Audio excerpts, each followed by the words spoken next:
Hi everyone. Oh, hold on, got a text. I know it's been a long time since I posted anything.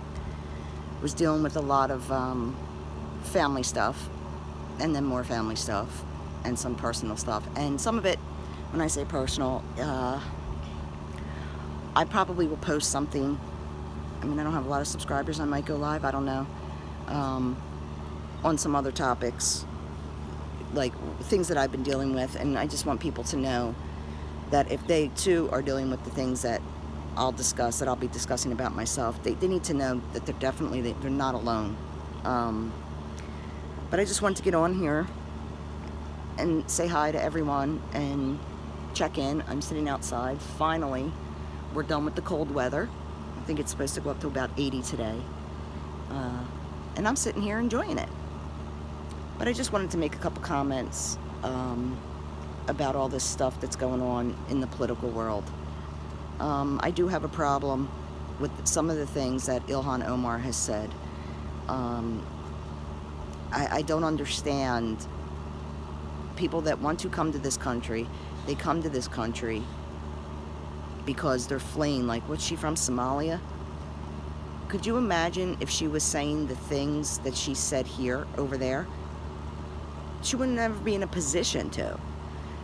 But the point I'm getting at is they come here, but then they want to change our culture, our customs, everything that America is about, and change it to what they fled from. I don't understand that. I'm really blown away by that concept.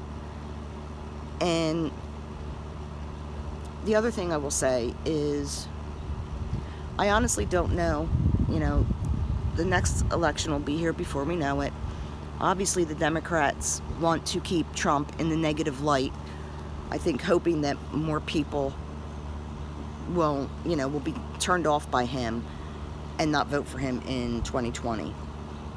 What I will say, if that should happen and Trump loses the election, the Democrats set the bar for violence and protest in the last election in 2016.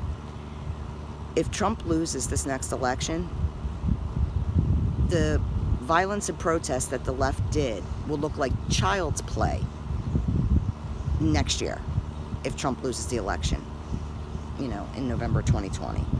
And no, it's not a threat, but they set the bar. Because if you look back to the 8 years that we had Obama, we accepted his presidency.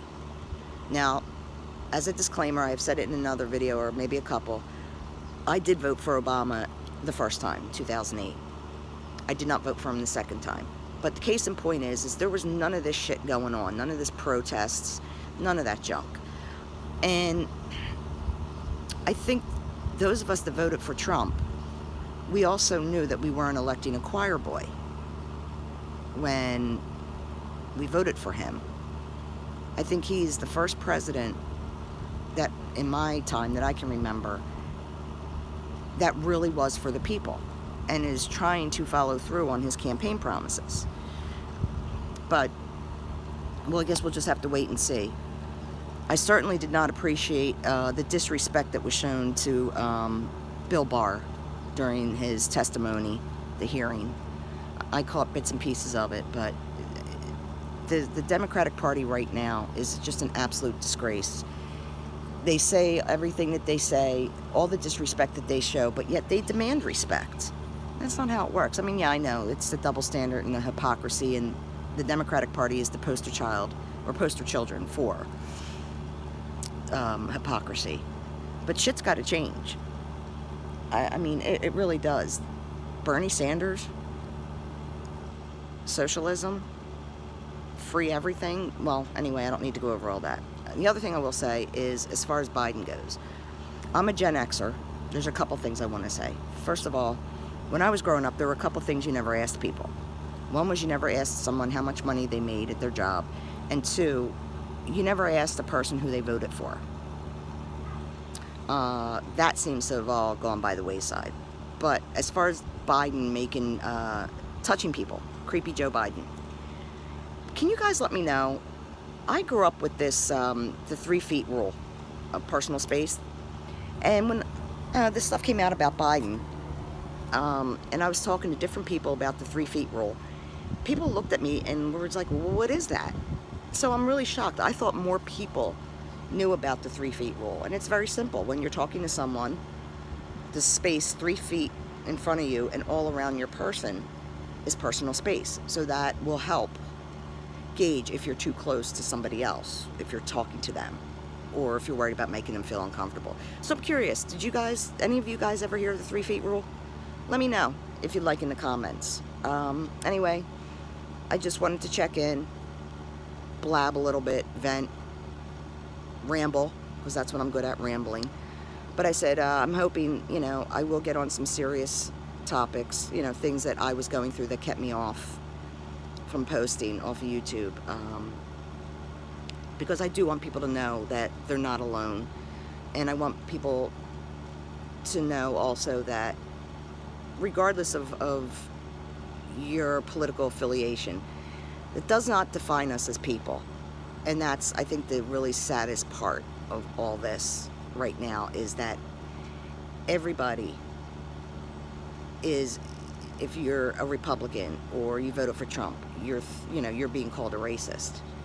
Although I interact with people, we all do, day in and day out. You hold the door open for someone, you say thank you, or, you know, have a nice day. I do. I always say, have a great day. And I just want to turn around after I hold the door and they say thank you. I just want to turn around and say, hey, do you know I voted for Trump? Just to see what happens. I won't do it, obviously, but do you see, I mean, you guys understand what I'm saying. It does not, and we know it. Most of us know it. Our political affiliation or who we voted for does not define us. So we need to fight hard to, I guess, try and still remain patient and be the driving positive force in this country the best we can. And I know it's hard. I know it's really hard with all the crap that gets said if you voted for Trump. And, you know, I just look at it this way. People can say what they want. They don't know me. But at the same time, you keep trying to walk all over us because we won't react and we won't stoop to the level of the left. And all of us have our breaking points. And if those of us that voted for Trump, we're going to have a collective breaking point, and I think it's going to get ugly. But feel free to vent in the comments, or just put your opinion, how you feel, because I'm always looking for feedback, because I want to get differences of opinions, but I want to do it in a respectful way. I mean, you know, when push comes to shove, we still are humans. And number one, and most importantly, we are Americans too. So, all right, guys, I hope everyone's doing well, and I will talk to you all soon. Thanks again for tuning in. Peace.